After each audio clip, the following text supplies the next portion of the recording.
Democrats roared back on Tuesday a year after suffering perhaps the most demoralizing defeat in modern political history, claiming big victories in races up and down the ballot and across the country.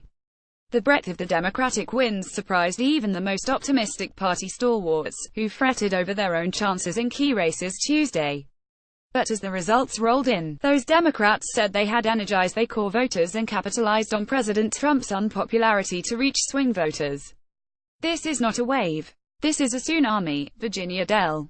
David Toscana, leader of the Democratic caucus, told The Hill in an interview Tuesday night. "This is a huge sea change here in Virginia." Lieutenant Gov. Ralph Northam D. won the Virginia governorship by a wider than expected margin, even with Democrats fretting about his late campaign strategy. Democrat Justin Fairfax won the lieutenant governor's office, becoming only the second African American to win a statewide post in Virginia since Reconstruction, while Attorney General Mark Herring D. won re-election. In New Jersey, former Goldman Sachs executive Phil Murphy D. easily won the right to replace deeply unpopular Gov. Chris Christie, cementing Democratic control in the Garden State. In Washington, Democrat Manka Dingrady appeared headed for victory in a special election to fill an open state Senate seat. Dingra's win, in a formerly Republican district, would give Democrats control of all levers of government in the Evergreen state. Democrats won at least 14 seats in Virginia's House of Delegates, with another 3 likely headed to a recount. They picked up at least 2 seats in New Jersey's state Senate, with several Senate and Assembly districts yet to count ballots, and a seat in New Hampshire's State House. Georgia Democrats celebrated winning 2 deep red districts in special state House elections.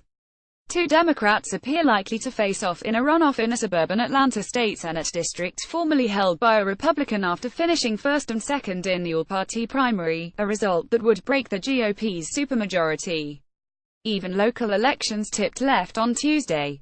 In St. Petersburg, Fla. Marek Kreisman won re-election, after campaigning with former Vice President Joe Biden. Joseph Joe Robinette Biden Dems win from coast to coast. Dems mull big changes after Brazil bombshell. Dem ousts incumbent Republican in Manchester mayoral race. Moore and other Democratic stalwarts, over former Mayor Rick Baker, an upset in a race in which early polls showed Baker leading. In Manchester, Joyce Craig became the first woman to win the mayor's office, and the first Democrat to win the city since 2003, after she ousted four-term incumbent Ted Gats. Our senior Democratic strategists said their candidates had found a way to tie Republican candidates to the deeply unpopular president, not through his uncouth statements and behavior but through his unpopular policies.